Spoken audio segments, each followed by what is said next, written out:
So, like I was saying, we are Risky Women. We're a global organization that connects women in GRC, and we've been going since 2014. The founder, Kimberly Cole, was based in Hong Kong when she started. She works for Thomson Reuters and did the global RegTech Summit and anti-slavery work here in Hong Kong. Let me admit someone here. Excuse me. Hi, Emily. We just got started. Welcome. So if you're new to Risky Women, we do several things. One of them, of course, is this REV-UP. We try to do one of these a month. It's about upskilling, usually related to GRC or very close. We also do live events. You'll see things coming up in your neighborhood. Something coming to Sydney soon, I think.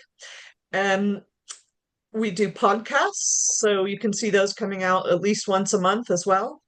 We do Women to Watch, which is a list of women in GRC. It's great for if somebody's looking for a speaker, you can find someone in your region who works on the topic you're looking for a speaker in, or if you'd like to be a speaker.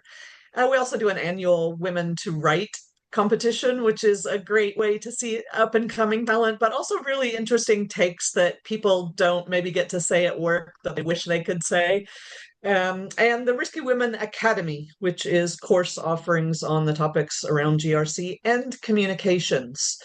So take a look at those. That's it. We're about 6,000 people around the globe. Big centers in London, New York, Hong Kong, Singapore, and Sydney. And we're all about connecting and amplifying the voices of women in the industry. We are here today in Hong Kong with Hilda Mertens, and she comes from a background in investment and private banking.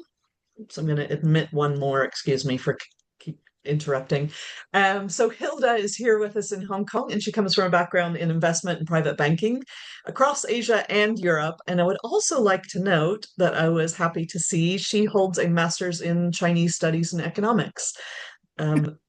As do I. So that's super cool to see.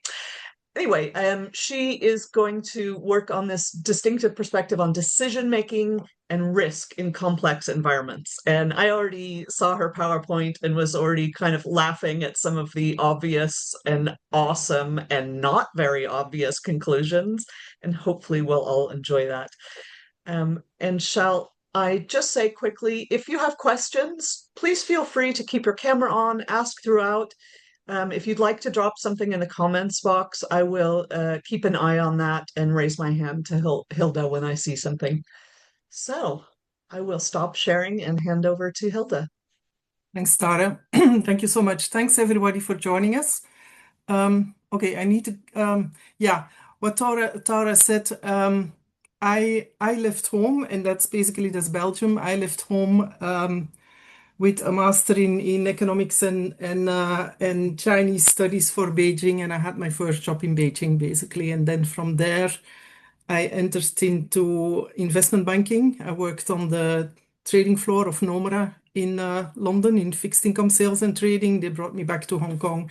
And so the journey continued into private banking.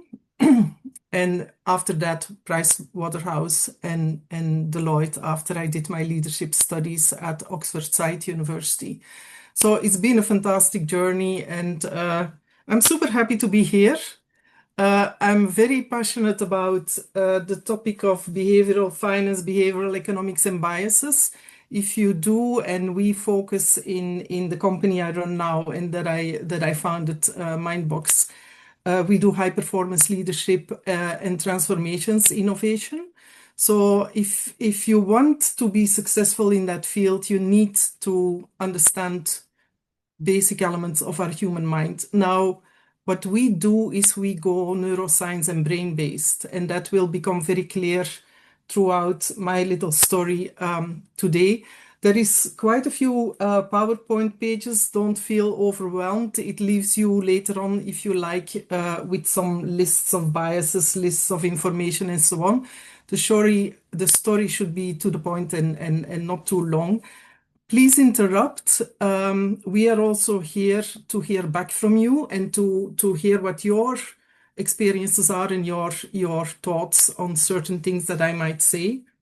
So let's dig into how our human minds impact our roles and responsibilities in GRC and might be the cause of extra risks. So I need to get to the PowerPoint now. Do we still Hilda, if have you could, this? yeah, can you go to the bottom of your screen and click the Ah, share? the share again. Okay.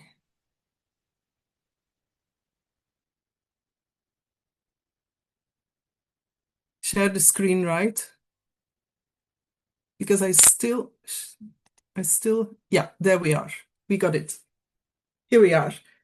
So, yeah, how do our human minds impact GRC in our daily work, and what are the consequences, and why should we look at this now at this point in time?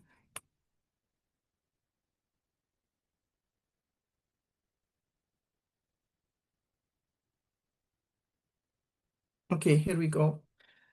Let's start from complexity and uncertainty and where we are today. And I think everybody will agree that we are in situations where things are far less transparent. Our processes and operations and defaults might be challenged by multiple factors. So that goes back to all the risks we are running in financial institutions. Now, I don't know. Let's start with what happened in Singapore. And I'm a little bit biased towards my private banking background, obviously, for experiences I had or things that I heard recently.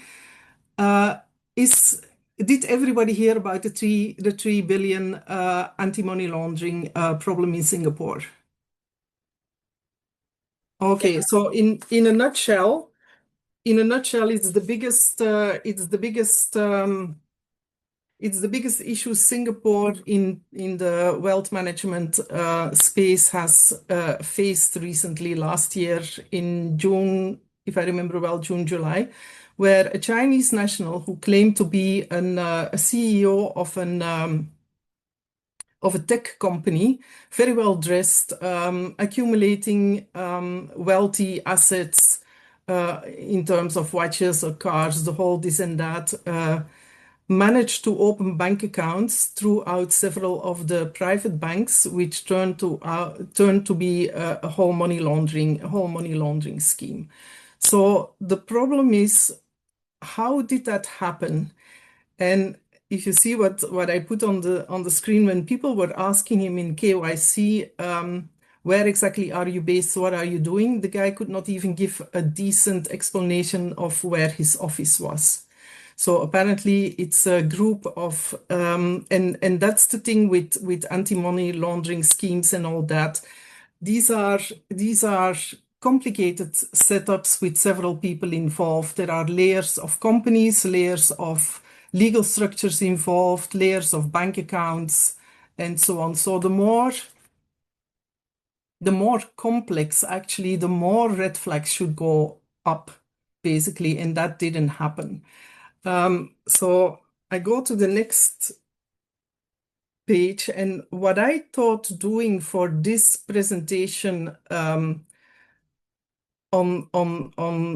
behavioral finance and risk is let's look at the three lines of defense, because that's how in finance risk is set up. The first line being the operational part, the CRM space, and so on. So if you look on the top of the page, the first 5 bullets, and we're not going to totally cover every single bullet on biases, because that's not the point of this presentation.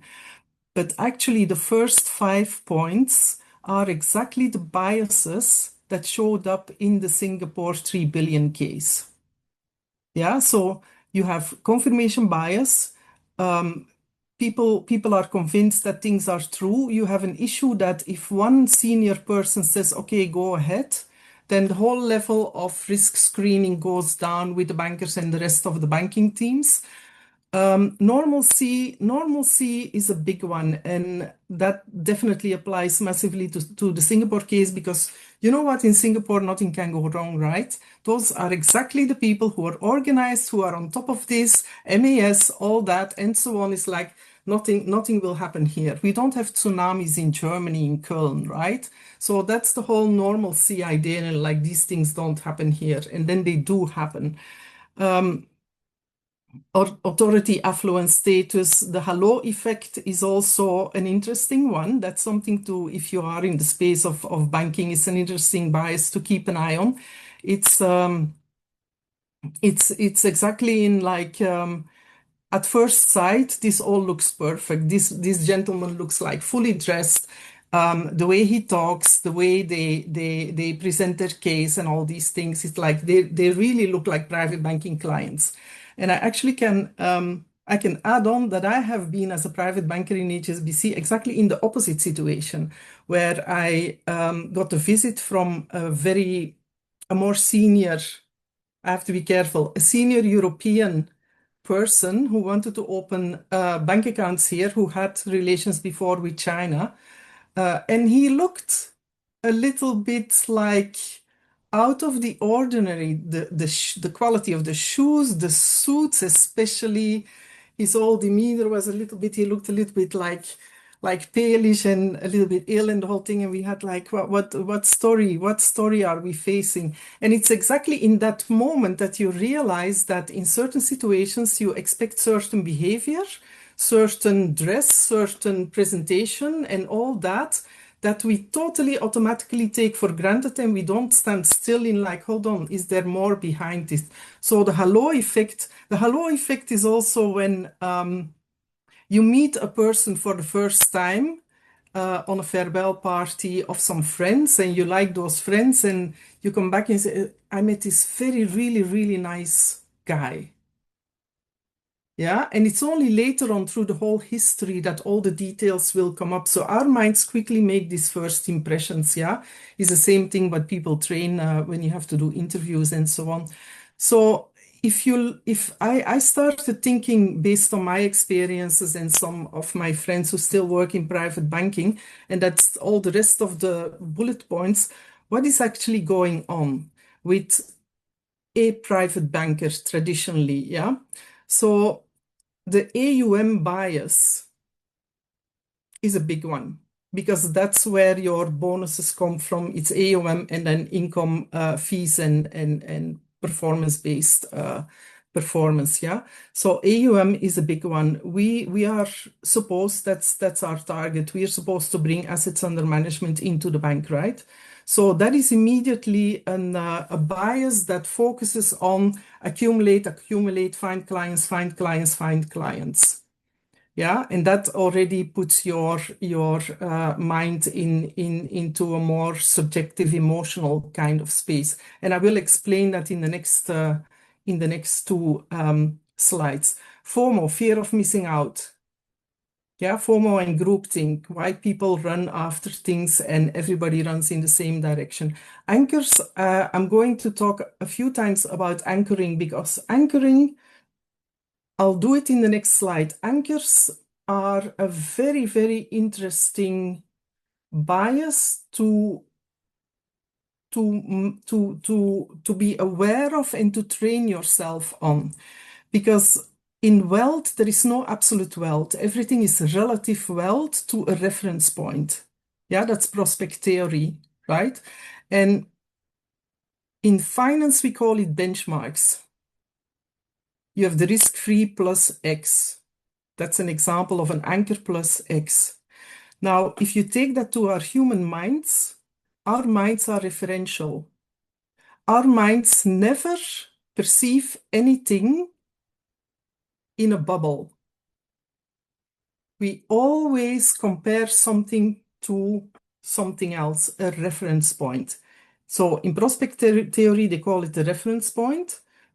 In finance, they call it benchmarks, and in behavioral finance and biases, they call it anchors. It's the same thing.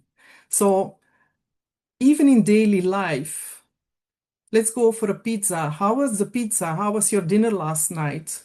You always compare to the previous one or another one or a better place in London, or our minds constantly compare. There is never a free zone starting from zero.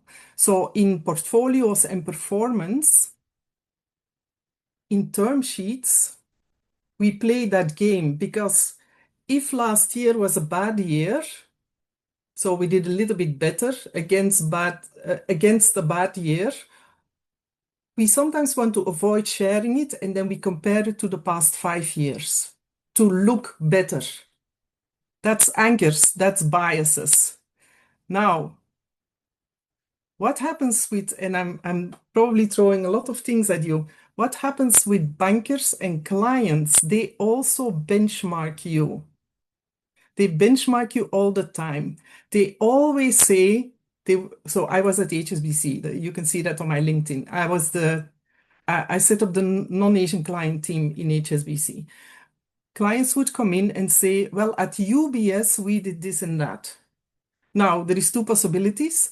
Either they benchmark you consciously, and then it becomes you end up in a negotiation space, or they do it subconsciously, but your mind still gets triggered in, I'm in competition. I need to keep my AUM. I need to keep my performance. You see?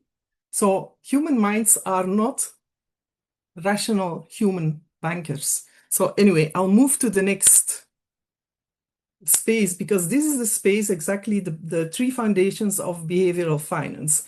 And I'm sure you guys have heard about this in the past. Again, this session is not to teach you all the basics and sit here for hours about bias after bias and this and that, but there is a few things you really need to know. Thinking fast for survival. Our brains always start with thinking fast. That's Kahneman. Thinking fast for survival. So that archaic brain from thousands and thousands in history is still the biggest part of our default mode.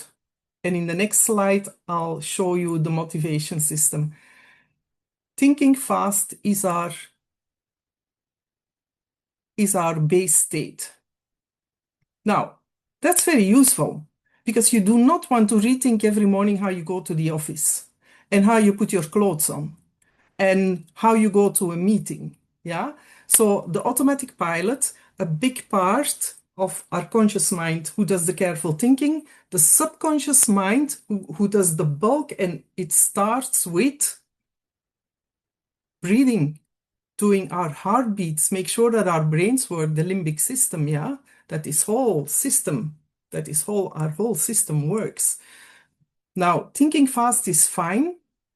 Again, if you are in situations of, we've done this before, we know exactly what the outcomes are going to be, and that's what I'm doing. In complexity and uncertainty, where we are today, that could be the cause of a lot of faulty decisions, misinterpretations, and so on. So thinking fast, base state. Gains and losses. And that's a big one. And I had a long discussion. I did behavioral finance for the compliance team on an offsite after I left the bank already. With the London head of compliance was there for a private bank as well. And we had a long discussion about gains and losses. In economic theory, gains and losses have an equal weight, 1-for-1. In our human mind, because our survival system is so predominant, losses overweight by 2 to 2.5 times. And I said to these guys, what are you going to do with your KYCs? Client risk profiles. Do we now have to adjust that? Yes or no? What is the implication of that? Yeah, so gains and losses. Risk and risk-averse, risk-seeking behavior. So the bigger the losses, the more risk people tend to take on. And now you start to understand this, like, yeah, if that survival brain, I call it the FFF brain, freeze, fight and fly brain, yeah? If that gets triggered, then obviously people will start to get out of that doing something to get rid of that loss. Now, I'm going to make it worse. Losses feel literally in the pain system of our brain. So there we go. What do we do now? Yeah. So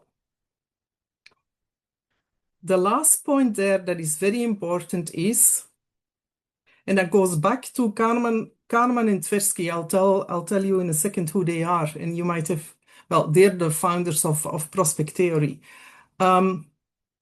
They started to wonder how come that very risk-averse persons who hold a lot of savings, careful savings, just cash in whatever, yeah, no risk. Why do they buy lottery tickets? That's the same person, right?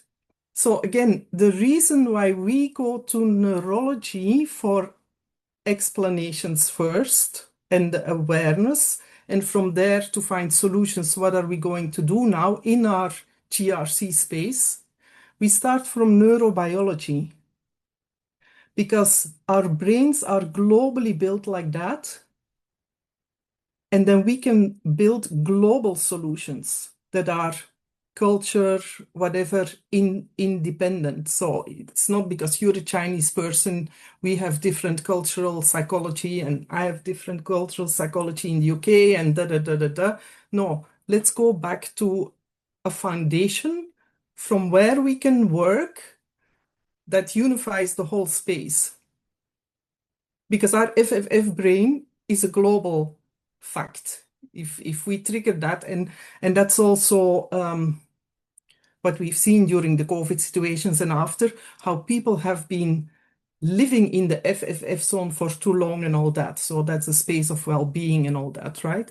So we do not look at risk-seeking or risk-averse behavior by default as a trait in a person. So if I bring that back to KYC and all that, what we try to do there is I'm profiling you somehow. And next year I will do it again, right? So again, what I'm doing in this presentation is trigger thinking and see what also you guys think of, like, hey, what is going on? Do we have to review anything? Do we have to like look at this differently? So the next page, and I noticed this morning there is one thing missing. This is the summary of our three-tier motivational system. So again, Hey, that's the unifying. Hey, Hilda, can RT ask a question? Yeah. Oh, sorry, I didn't see that. Yes, please, Arti. This is really interesting.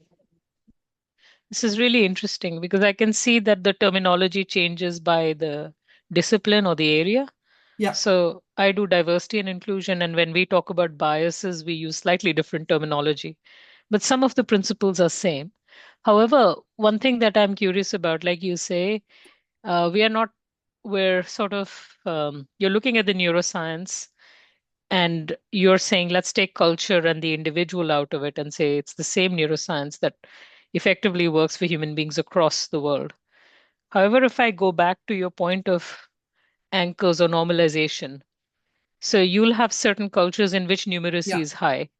People in the normal average individual can do very quick numeric calculations. And there are some cultures where it is very low, yeah, or financial knowledge is very low or higher.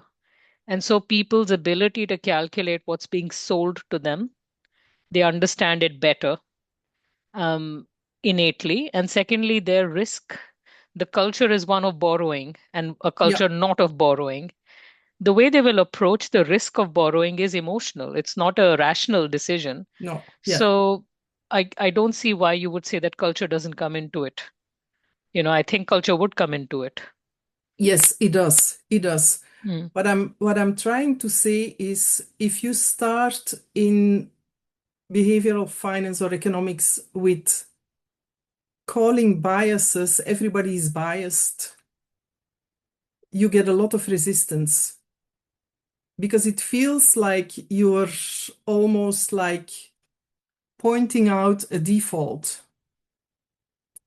If you go through neuroscience and start from there and you start explaining why, and that is this slide, why our human minds are biased towards this zone on the bottom left and why that has a big impact. From there onwards, you can start adding on culture, psychology, family behavior, individual behavior, and all that. But you start from a neutral kind of free zone. And what I wanted to do is like in all the research, because we work on high performance, it's like why do certain people get into that space and where is the neuroscience of that? If I can start from the neuroscience, then I have a very strong foundation. And then obviously you do not ignore that that Chinese cultures are group cultures much more than individualistic Western cultures and all that. And that's also why private bankers or bankers in total take on the audience that they're familiar with in working with and all that. But the familiarity can blindside you somehow. So that's basically looking for a very good route that is global, because then I can say if we come up with solutions, I don't exclude anyone. No, fair enough. It's interesting because when we look at Hofstede's cultural model, Yeah, they've got the app which you can literally online compare attitudes, different behaviors of folks from different cultures. And the group one, the example that you gave of group thinking and individual thinking yeah, is substantially varies across yeah, cultures and so on. So yeah, but it's an interesting starting point from you, which I yeah, appreciate that if you start with neuroscience, you will have more people willing to listen. exactly. And And if and also if you say, oh, it's all psychology, Hmm, then in the financial industry where I come from, it's like, look, we're overloaded, we don't have time for this. And hmm, what I also feel, and that's in the conclusions at the end, is we're not trying to make psychologists out of bankers and load that hmm, layer onto them now, hmm, because now that's the only solution, hmm, yeah. hmm, hmm, Also because when I was in the leadership programs in Oxford in the business schools roll out these programs on finance, on all these AI, everything that's popular is hmm, definitely a program already. Yeah. So again, it's getting from a very strong foundation to hmm, solutions that people can use when they go back to the desk hmm, or when they get into meetings with leadership or whatever, in like, okay, how can we now adapt and hmm. do something that really is going to make our lives easier and things will get much better here. Yeah. Sure, So sure. on the shall I continue? Okay, brilliant. So this is the basics of our three-tier motivational system in our human minds. Again, it's global thing. So on the left side in the bottom, the reason why I wanted to put that on is not to teach you about oxytocin and dopamine and all that. It's neurotransmitters. What I wanted to show is again this difference in our minds by default trigger these neurotransmitters and cause certain effects in our brains. Emotions are indicators of that and so on. So it's a real physical thing. You cannot say to a person, go and do something about your stress levels or become more emotional intelligent and whatever, and then it sits at that layer of psychology. I don't know if I explain myself very well in that. It's like this naturally happens. Yeah, so I think this layer is important.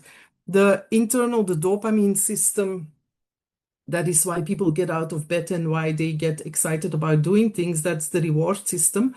So if I go back to my banker and I look at all the rewards that bankers are looking for, it's AUM, it's fee income, it's career progress, it's job security and whatever. And then people get back into the FFF zone and all that, right? It's also it's also personal status as a banker and so on that you lose when you get fired or laid off. When I was working in Nomura, we had a kind of an, I cannot talk about this. We had a kind of an investment banking style, lifestyle. Yeah. So if that is taken away again, that so if our brains are by default looking for short-term rewards, not long-term, short-term rewards. I want to feel good now. Yeah. So there is layers and layers and layers. It's not just like, oh, I'm going to lose my job and my income. Yeah. So it's all layers of potential rewards. People in who move up the ladder in high career. It's not about money anymore and all that. Now, every single of those spaces has a downside as well, because dopamine is the same reason for addictions, phone addictions, alcohol, the oxytocin level, people with too much oxytocin are happy lying on the sofa, doing nothing day after day. So you see, every level. Anyway, I'm going to cut this short now. Again, what I said is we know now what Kahneman and Tversky said about behavioral finance, gains and losses, risk-averse behavior, and heuristic shortcuts. Now, our minds do much, much more. One of the other reasons for shortcuts, what we experience with well-being in companies is we go by default on energy-saving mode. That is the subconscious going fast. Yeah, our brain will always try to spend less mental energy because it is a limited resource. It's not unlimited. Voilà, bounded rationality. And that is people make decisions based on simplifications and a limited number of aspects of a problem. Kahneman and Tversky got the Nobel Prize in economics. These guys were not economists, they were psychologists. So that is definitely a turning point. And what I find important is like we cannot just follow traditional economics, finance theory, finance models, and whatever that assume the rational Homo economicus who makes rational decisions given all information available. Because again, that is not happening. And that's also what private banking clients also don't do. Another thing in the whole Singapore case is, and an example that I experienced as a private banker is when clients come in and say, yeah, we want the accounts open, we want to have them open fast.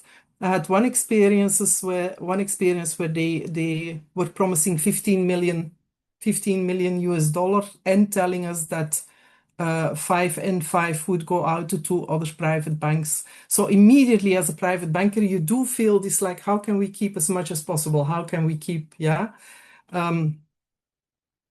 So yeah, that's to me an important part. So you know what? The first solution is we're gonna let AI solve this whole problem, right? We're gonna let AI take it all over, and that will solve the whole thing. And 2 weeks ago, I had a coffee with one of the private bankers who is based in Singapore, who was very frustrated because MAS obviously reacted to the whole scenario, and account opening processes are now much longer than before. So he was quite frustrated. I have this long pipeline, but I let AI write all my KYCs. At least that saves time. That's literally what he said. And I thought I shared that with you guys. It's a question. I was thinking about client confidentiality rules, but hey, so I don't know if you have opinions about that.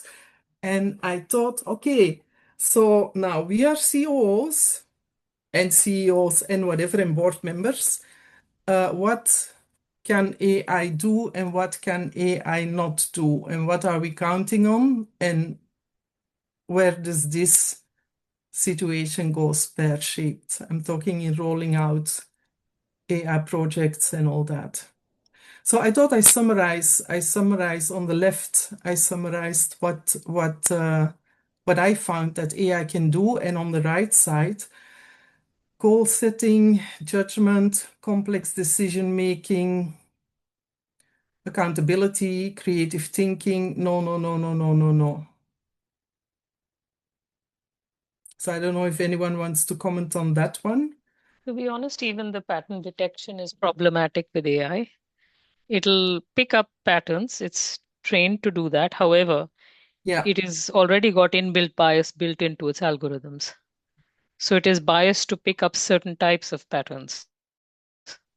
And based on the training sets, data training that it has received, that's what it will reproduce for you. So that's a significant shortcoming of AI based, apart from the security threat, which yeah. I find incredible to think that someone would put client data in an AI.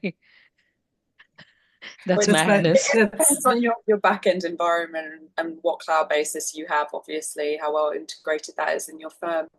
I think from an AI standpoint, the value proposition really is operational. So you're giving people back time so they can do the thinking bit. So if you're using AI to data gather, to finesse that information to form, and you've still got a human in the loop who's going back and checking it, but then doesn't have to do all the writing, you're giving people back time to do the thinking.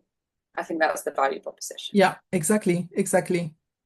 And what Artie was referring to is somehow on this page, because I started to look for what are then, because it's an interesting question. How do we save time and let AI become a business partner in our operations? But then also, which biases does AI create? So these are some of the biases that AI creates in reference to GRC and in reference to CRM and front office that I found. So no real solution there. So that's why I thought I put these on the pages for you to see, and if you want to share them more. So conclusion already. If we want to work with our human minds from in the first line, second line of defense, I did leave the third line of defense, the internal audit and whatever. I left that out of this story because is there someone waiting in the waiting room again? Oh, Yes, someone had fallen off and is coming back. Welcome okay. back. So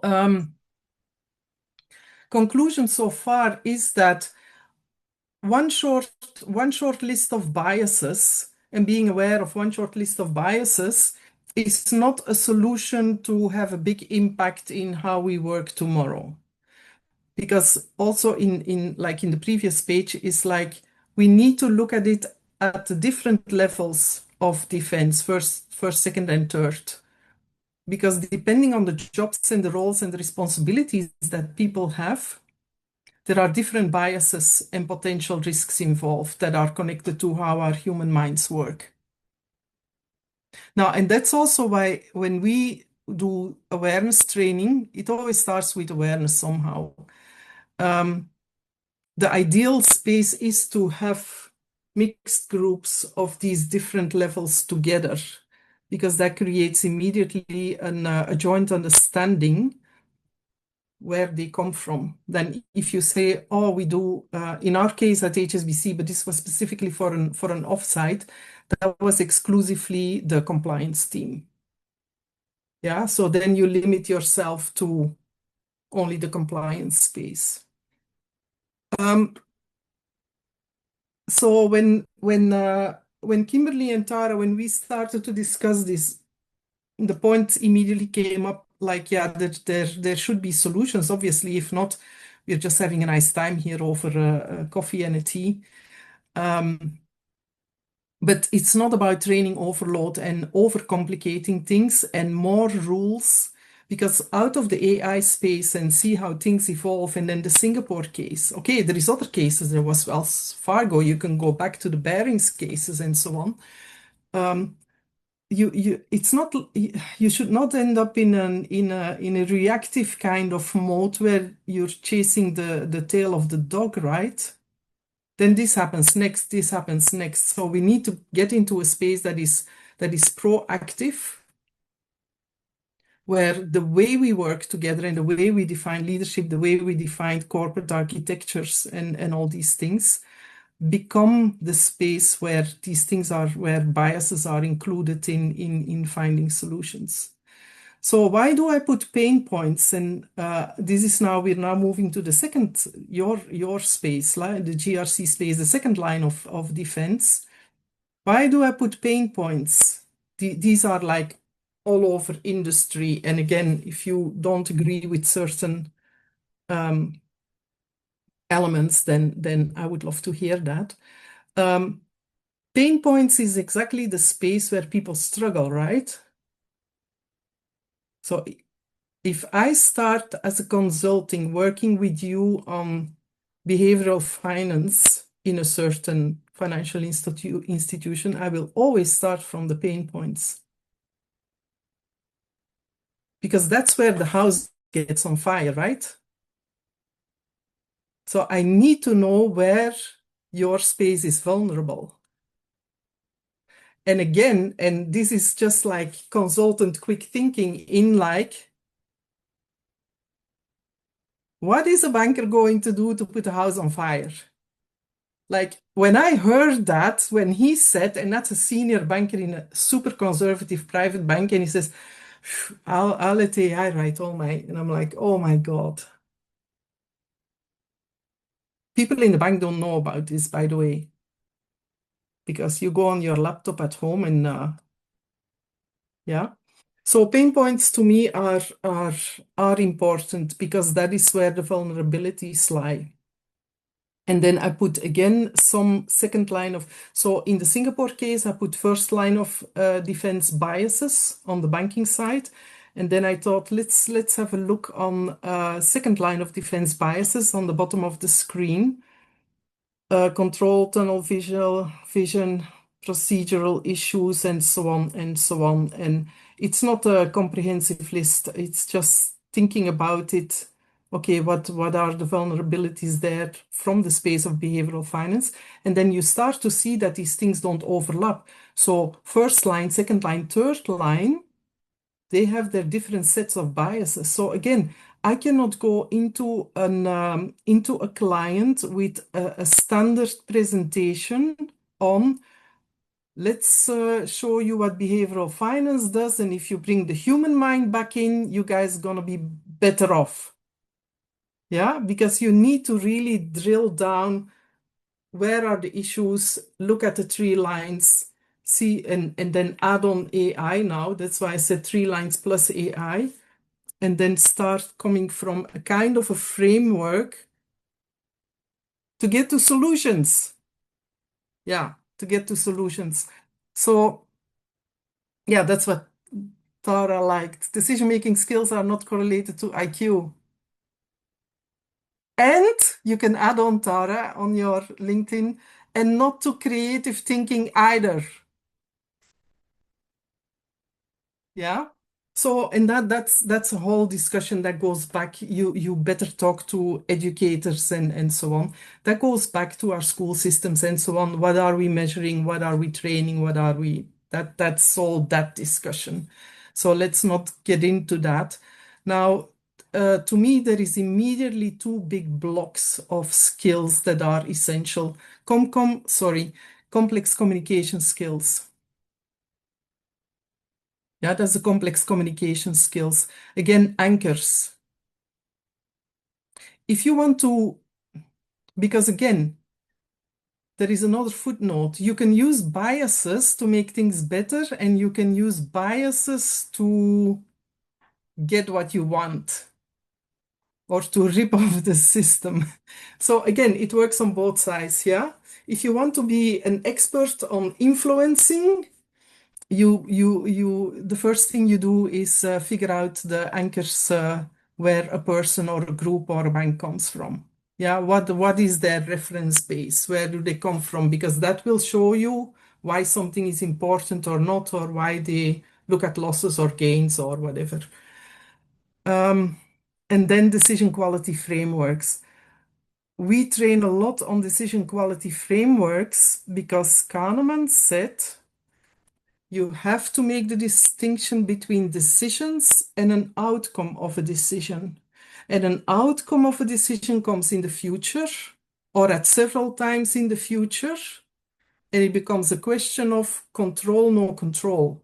You have control over your decision. You don't have control over all the outcomes.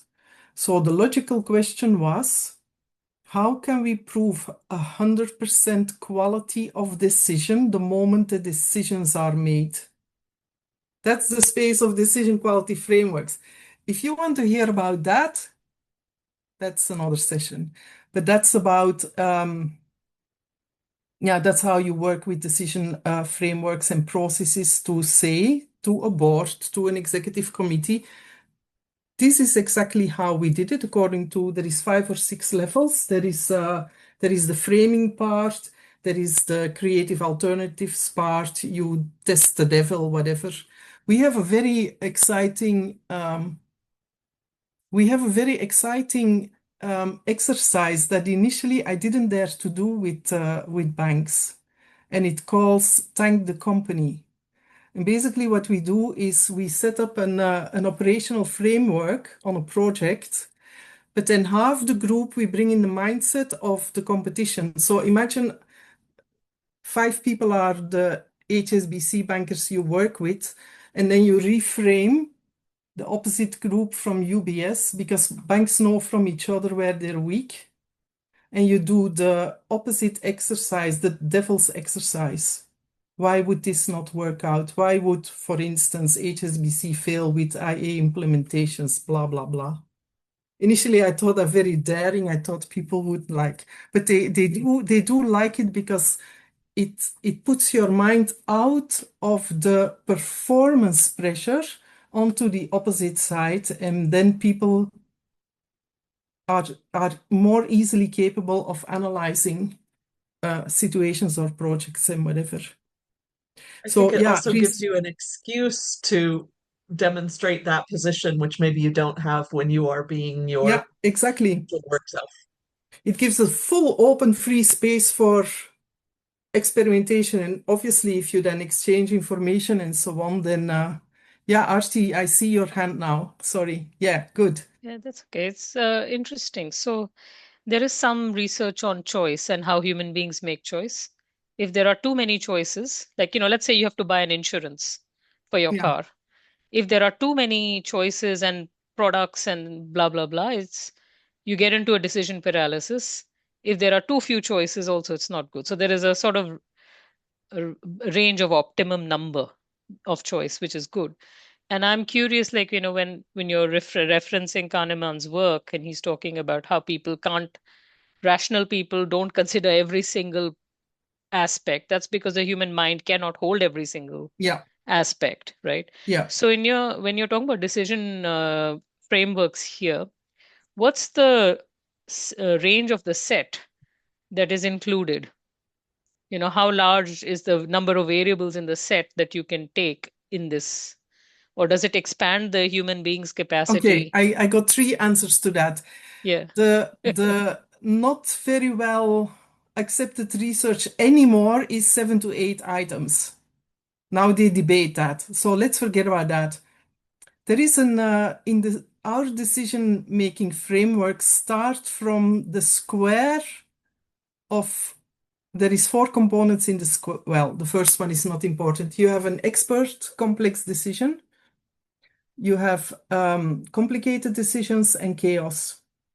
And what is missing is that people jump into a decision space without making up, is this just an expert issue? Because then I can call a lawyer and a banker and the people with the expertise to solve this.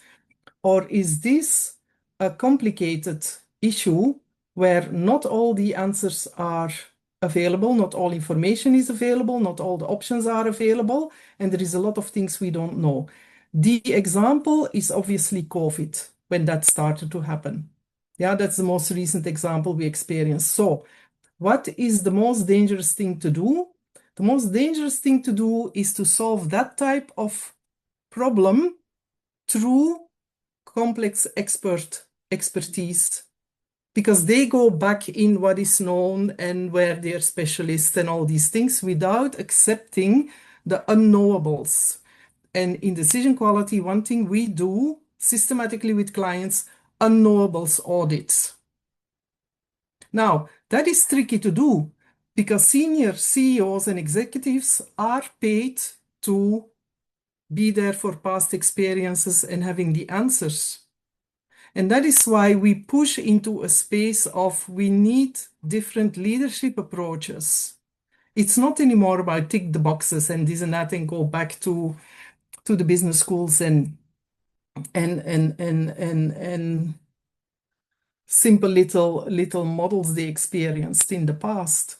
So a very big I'm working with it's a thing that came organically. It's a person who has a massive reputation in Hong Kong in the steel business.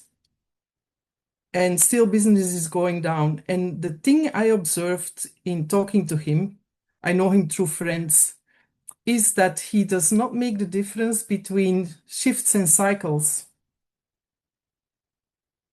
Yeah, people easily think in economic shifts. It goes up, it goes down, and this and that. But seeing shifts in industries is very difficult for very obsessed, successful CEOs to see.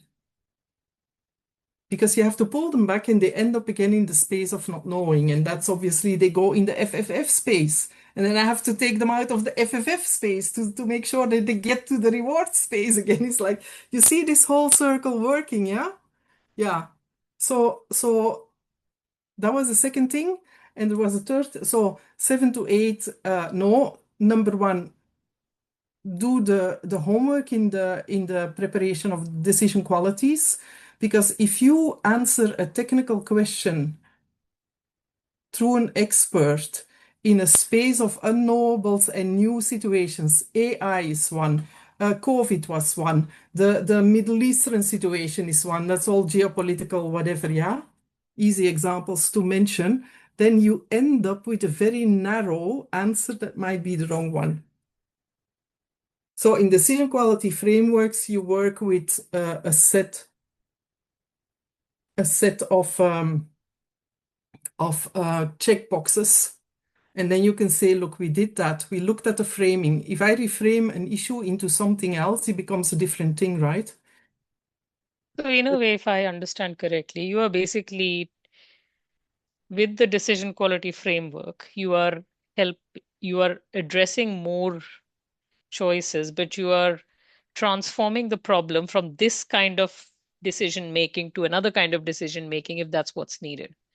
Well, If a you need technical to, type is needed, then that is what will be done. If it is a more complex decision making, then you will be transformed into a different solution space. yeah, you need to Hmm. stand still. You need to stand Hmm. still.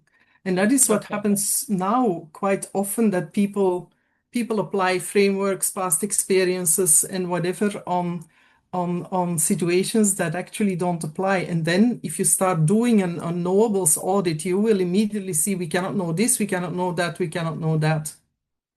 So the whole point is to come up with a structured decision-making process that you can go to a board and say, this is how we approach this. So if later on the outcome is negative, the decision is still 100% quality, because nobody can say you should have had a crystal ball, right?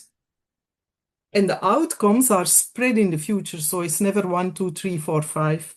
Anyway, so yeah, so I thought like, okay, the starting point of finding solutions is, and then I went to the 2020 requirements on GRC, more collaboration, communication, and all these things to come to a more integrated approach in looking at GRC. So communication skills, very important. Decision quality frameworks, proving the quality of your decisions. I love this quote. This is Brad Smith. So you see that is a communication issue. And again, it goes back into, and one big thing is reward systems. Reward systems in the banks, in the financial well, in all institutions, in every organization, basically. What exactly are we rewarding?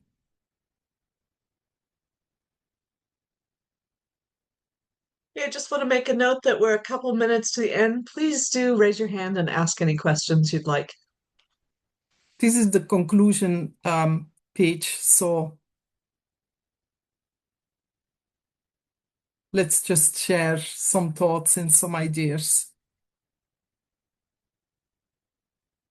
So that's basically the story that I wanted to build in like we need to look at pain points and see where our issues are. That is a communication issue in most spaces because yeah, it's a leadership, executive, and a board